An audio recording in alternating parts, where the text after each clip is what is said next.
है, अर्थात महापाप कराने वाला है, महाशनो। ये कभी तृप्त नहीं होने वाला, चाहे जितना भोग लो। ना चाहने वाली बात ऊपरी है और चाहने वाली बात हृदय की है। संसार शरीरों में भोगने से सुख मिलता है, ये अंदर बैठा है, और ऊपर से हम कहते हैं कि हम नहीं चाहते थे पर ऐसा हो गया। नहीं, अगर ये बात अंदर बैठ जाए कि हमें नहीं चाहिए ये झूठे सुख, तो फिर कोई परास्त नहीं कर सकता। तो बोले जानकारी होने पर भी प्रयोग क्यों नहीं हो पाता? वस्तु, व्यक्ति, क्रिया, स्थान, इससे जो हम सुख चाहते हैं उसे काम कहते हैं। किसी शरीर से, किसी वस्तु से, किसी पद से। इस काम में शब्द तो एक है पर इसके दोष अनंत हैं। शब्द है काम, और अनंत पापाचरण कराने की इसमें सामर्थ्य है। काम में इसमें अनंत विकार भरे हुए हैं। जब तक मनुष्य के भीतर ये बात बनी रहती है कि शरीर भोग से, वस्तु भोग से, पद भोग से हम सुखी हो जाएंगे, तो ये काम पाप ही कराता रहता है। निर्दोष, निर्विकार, निष्पाप होने के लिए इस काम का मर्दन करना आवश्यक है। सहने से ये नष्ट हो जाते हैं। शास्त्र निषिद्ध कर्म ये काम ही कराता, प्रारब्ध नहीं कराता। प्रारब्ध से शास्त्र निषिद्ध कर्म जो किए उनका फल आता है सुख दुख। अगर शास्त्र प्रतिपादित है तो सुख आएगा, शास्त्र विरुद्ध है तो दुख आएगा। लेकिन ये जो हमसे पाप करा रहा है, ये कोई प्रारब्ध नहीं करा रहा, कोई काल नहीं करा रहा, कोई ईश्वर नहीं करा रहा। काले कर्म ईश्वरी मिथ्या दोष लगाए, ये हमारी चाहत करा रही, अंदर बैठी है। शरीर के भोगों से सुख मिलता है, ये अंदर घुस के बैठ गया है और यही हमसे पाप करा रहा है। तो जब जानकारी हो गई तो फिर पाप क्यों हो रहे हैं? जब जानकारी प्रथम अवस्था में हटा लिया तो हटा लिया, नहीं दूसरी अवस्था में बहुत ही भयानक स्थिति हो जाएगी। ये अवस्था बदलने में देर नहीं लगती, कहने में देर लगी। अंतःकरण में इतना महत्व पैदा हो गया कि विकलता हो गई उसके अंदर। अब यही उसके पतन का कारण बन गया।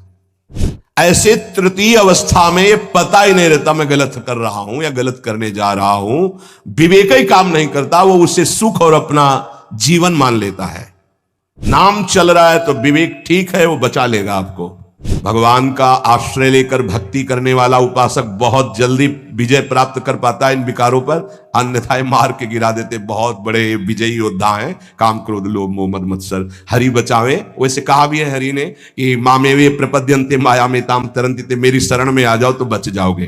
प्रार्थना है अपनी तरफ से, 1000 बार फिसल जाए तो 1001 बार भी हिम्मत रखे, पड़े ना रहे।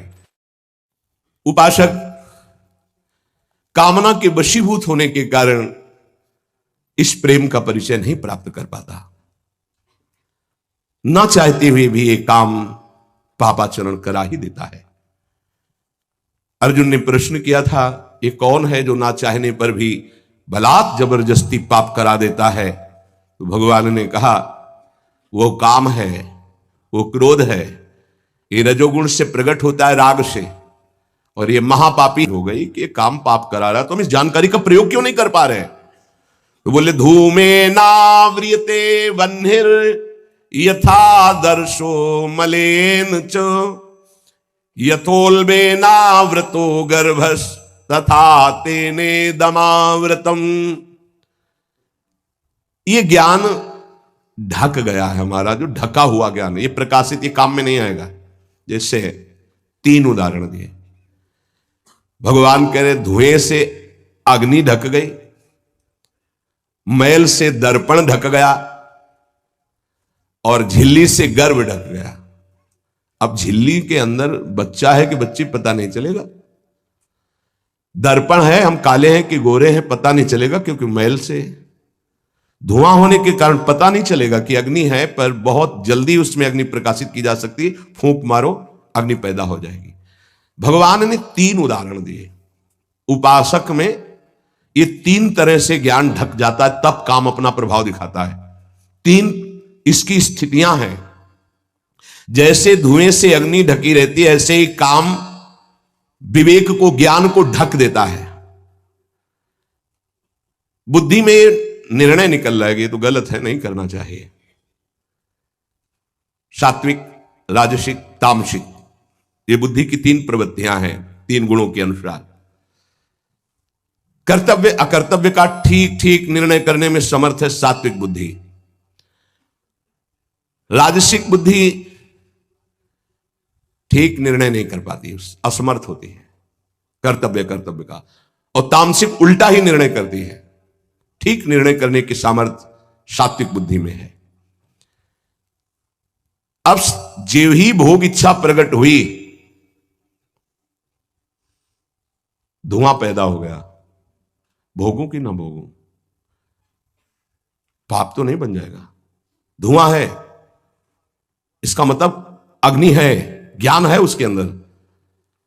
अब अगर उस समय उसको सत्संग मिल जाए, कोई संत की बात चलने लगे, उसका चिंतन वो रोक पावे, तो मानो फूंक मारना है। जैसे धुआं उठ रहा है, 1 2 3 फूंक मारो, आग लग गई, प्रज्वलित हो गया, बच गया। ये पहला बहुत सरल है, बच जाना काम से। धुआं हो जाने पर दिखाई नहीं देता क्या है, क्या ठीक है क्या नहीं ठीक है, पर फूंक मारो तो आग उठी, धुआं खत्म हुआ। ये ज्ञान हो रहा है, बीच बीच में जलन हो रही कि भोगूं कि ना भोगूं, अच्छा है कि नहीं अच्छा है, कहीं पाप तो नहीं हो जाएगा, कहीं गलती तो नहीं हो जाएगी, पर वो धुआं है, नहीं भोग लेते हैं, अवसर मिला है, समय मिला है, भोग ले। ये उस समय उसको चाहिए, तत्काल कोई सहयोगी चाहिए विवेक का। परमार्थिक मार्ग में धुआं पैदा कर देगी। साधक अगर सावधान हुआ तो तत्काल प्रयासरत हो जाता है इस धुएं को हटाने के लिए। फूंक मारने का मतलब कीर्तन शुरू हो गया, वो सत्संग शुरू हो गया, किसी संत के पास तत्काल बैठ गया, उसकी वाणी सुनने लगा, वो धुआं खत्म हुआ। फूंक लगी, आग जली, धुआं खत्म, ठीक निर्णय होगा। नहीं नहीं, ऐसा नहीं करना। उत्पत्ति विनाशशील जड़ वस्तुओं में प्रियता, महत्ता, सुंदरता, सुखद रूपता, ये काम पहले पैदा करता है। ये सत्य है, इसमें सुख मिलेगा, इसमें बहुत सुख मिलेगा। अब ये धुआं बढ़ता चला जा रहा है, कैसे सुख मिलेगा? लाखों लोग भोग रहे हैं, कैसे सुख? कैसे तुम मुझे बावरा बना सकते हो? नहीं नहीं, गलत है। ये है धुआं को हटाना, फूंकना।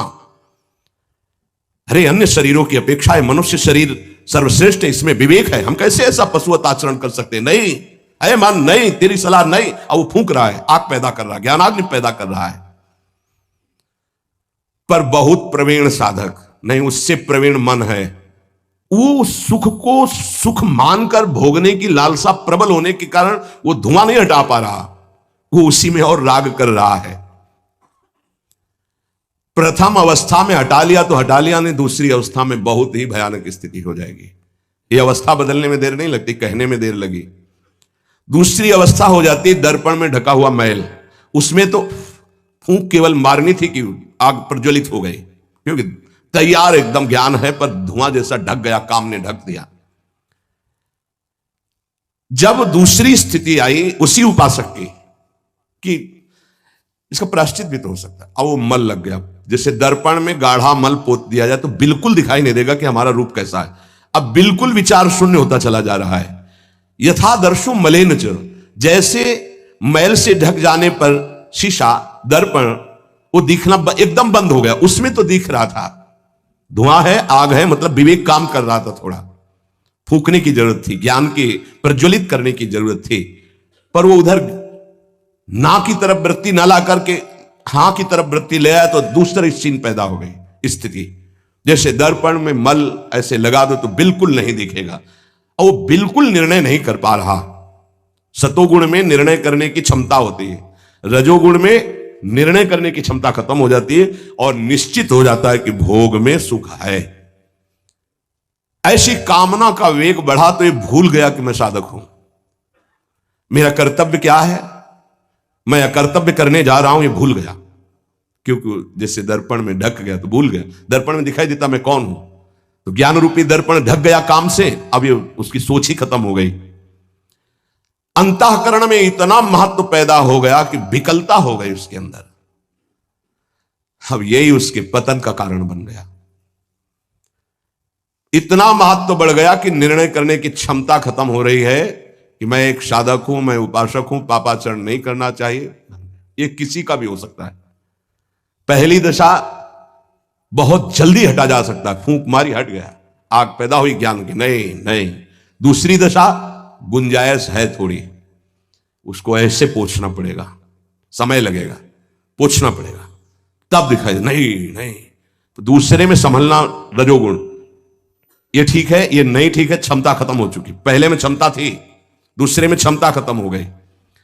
तीसरा यथोल बेना व्रतो गर्भा, तीसरा तमोगुण, वो विपरीत ही दिशा की तरफ ले जाएगा। क्षमता की तो बात जाने दो, वो सारी सामर्थ्य विपरीत, जो होगा देखा जाएगा, चलो, वो विपरीत दिशा की तरफ ले जाएगा। दर्पण पर मैल आने से उसको हटाने की गुंजाइश है, यहां तक हटा जा सकता है दूसरी स्थिति तक, पर दूसरी स्थिति बहुत कठिन है। हटने की स्थिति अब खत्म हो चुकी, लगभग पर हटा जा सकता है, लेकिन तीसरी में तो हटा ही नहीं जा सकता।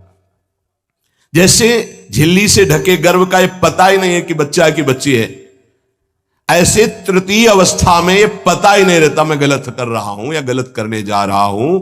विवेक ही काम नहीं करता, वो उससे सुख और अपना जीवन मान लेता है। अगर उस कामना में बाधा पड़ी तो तमोगुण की वृत्ति बढ़ जाती है और क्रोध पैदा हो जाता है। क्रोध जब अपना स्वरूप धारण करता है तो हिंसा पैदा कर देता है, सम्मोह पैदा कर देता है। सम्मोह स्मृति का नाश किया और बुद्धि भ्रष्ट हुई, नष्ट हो गया साधक। ये सर्वनाश करने वाला काम। सम्मोह माने मूढ़ता, घोर मूढ़ता, कुछ निर्णय करने की सामर्थ्य नहीं रह गई। पशुवत, एकदम पशु। अब उसमें जब वाणी खुलेगी तो झूठ, आचरण होंगे तो कपट, व्यवहार होगा तो बेईमानी, कर्म होगा तो अन्याय और पाप, गुस्सा आएगी तो अत्याचार, हिंसा, इसके सिवा और कुछ नहीं। अपना रजिस्टर कभी पढ़ के देखो, अपने रजिस्टर को तो देखोगे नहीं कि अपने जीवन के रजिस्टर में हमने क्या क्या आचरण किए हैं, ये सबको देखना चाहिए।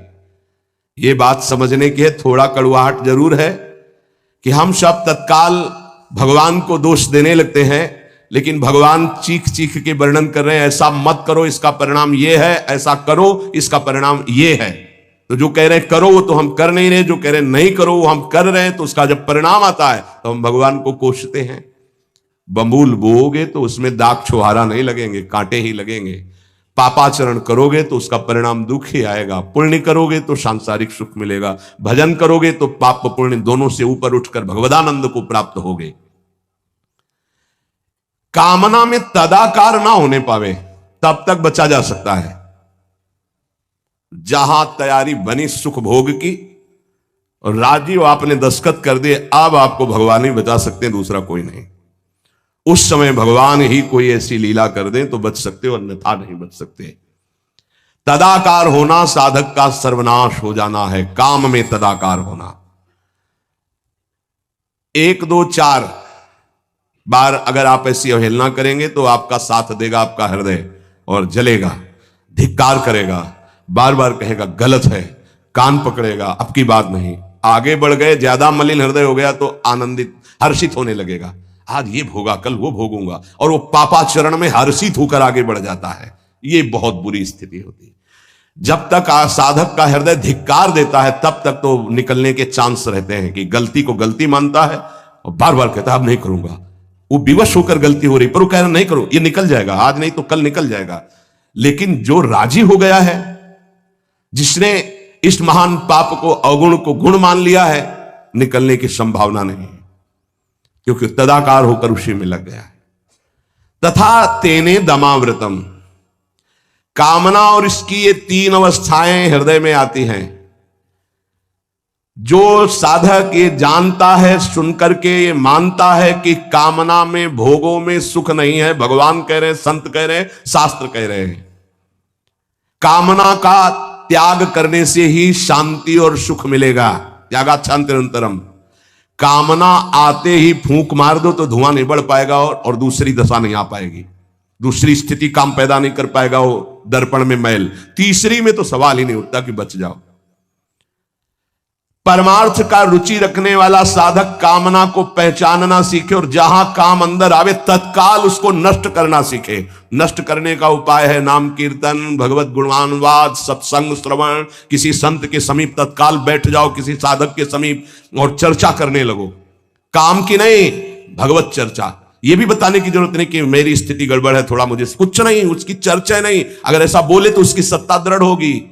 शांत, थोड़ा मन विक्षेप में आया, ऐसा लगा कि आपसे वार्ता करें तो थोड़ी देर आप सुनाइए, गोपी गीत सुनाइए, आप चतुराशी जी का थोड़ा कुछ, आप प्रभु के विषय में कोई सिद्धांत की चर्चा, सत्संग लगा दीजिए, सत्संग सुनने लगिए, एकांत से हट जाइए, बाहर मैदान में आ जाइए। तो किसी भी तरह से आपको उस समय बदलना है, चिंतन बदलना है।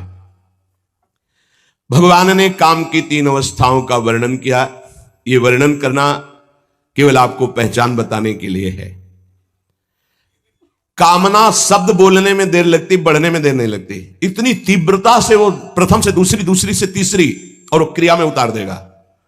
इसीलिए हानि हरिवंश के नाम अंतर पड़े, लाभ हरिवंश उच्चरत वाणी। नाम चल रहा है तो विवेक ठीक है, वो बचा लेगा आपको। कामना के बढ़ने में देर नहीं लगती। कामना बढ़ने पर फिर कोई विचार की गुंजाइश नहीं रह जाती, अनर्थ परंपरा चल पड़ती है। पाप, संताप, दुख, कामना, फिर ऐसा कि आप 100 बार कसम खाएंगे, फिर वहीं फिसल कर खड़े हो जाएंगे। देख लीजिएगा, 1000 बार प्रतिज्ञा करेंगे, एक नहीं 1000 बार, और काम वहीं रौंद के गिरा देगा पक्का। पहली कदम पर यदि से रोकना सीख गए तो बाहर निकल जाएंगे।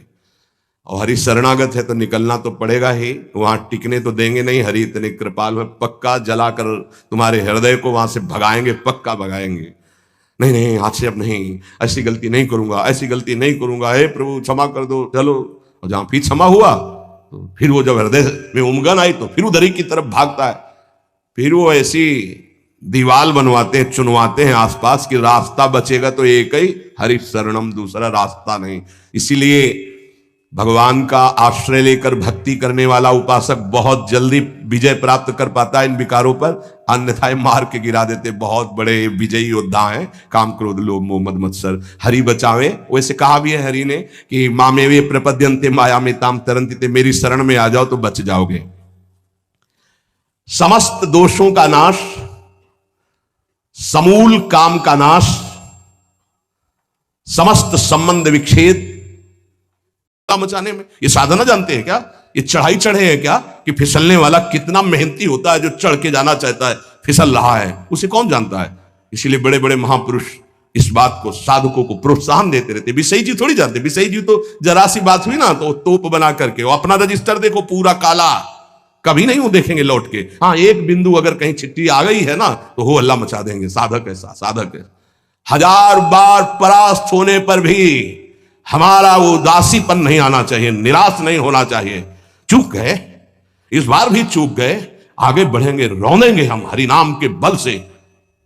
हरसि हरिनाम जपत जय। निराशा नहीं आनी चाहिए अंतिम श्वास तक, क्योंकि युद्ध किसी साधारण से नहीं हो रहा। भगवान की शक्ति से संपन्न ये षड विकार हैं, कोई छोटे मोटे। भगवान के पुत्र बने जाकर कृष्णावतार में प्रद्युम्न कौन है? कामावतार, साक्षात काम प्रद्युम्न के रूप में अवतरित हो, भगवान के पुत्र रूप में। ये भगवत शक्तियों से संपन्न है। ये एकमात्र भगवान का आश्रय लेकर भजन करने से हो जाते हैं, घबराना नहीं। प्रार्थना है अपनी तरफ से, 1000 बार फिसल जाए तो 1001 बार भी हिम्मत रखें, पड़े ना रहें। आखिरी श्वास तक हम बाजी जीतने की कोशिश करेंगे, क्योंकि ये खिलाड़ी किसी और के नहीं, हरि के ही हैं। ये काम, क्रोध, लोभ, मोह, मद, मत्सर किसी और की सामर्थ्य से सामर्थ्यवान नहीं, मेरे स्वामी की ही सामर्थ्य से सामर्थ्यवान है। जिस दिन हमारा अहम धूल धूसरित हो जाएगा तो 1000 के बाद भी हम उन पर विजय प्राप्त कर लेंगे। इसलिए किसी भी स्थिति में कोई भी उपासक निराश तो होवे ना। प्रशंसनीय वो है जो इस समय विकार से लड़ रहा है, हर विकार को रौंद रहा है और अपने हृदय की मलिनता को सामने रख रहा है। कौन है हृदय की मलिनता को रखता है? प्रशंसनीय वो है इस समय जो अपने जीवन को संभाल ले। भगवान की असीम कृपा है उन उपासकों पर जो यौवन अवस्था को पवित्र करके चला रहे हैं। सातरति सातरति सा लोकांतारति। आप प्रभु के लिए इतनी जलन सह रहे ना, वो बहुत कृपाल है, वो देख रहे, एक एक सेकंड का हिसाब होगा। आप लोग ऐसा ना समझे कि आप जो कष्ट सह रहे हैं, आप जो जल रहे हैं, आप जो बेगों को सह रहे हैं, तो इसका कोई परिणाम नहीं। भगवान बिक जाएंगे, ध्यान रखना। वो देख रहे हैं, उनके लिए तुम सह रहे हो, उनके लिए सह रहे हो। समस्त विषयों का आक्रमण साधकों के हृदय में, तो क्या जाने विषय पुरुष, जो मनाया सो खा लिया, जो मनाया देख लिया, जो मनाया भोग लिया, जो मनाया सूंघ लिया। चलो एक साइड में आके देखो, तब तुम्हें पता चलेगा।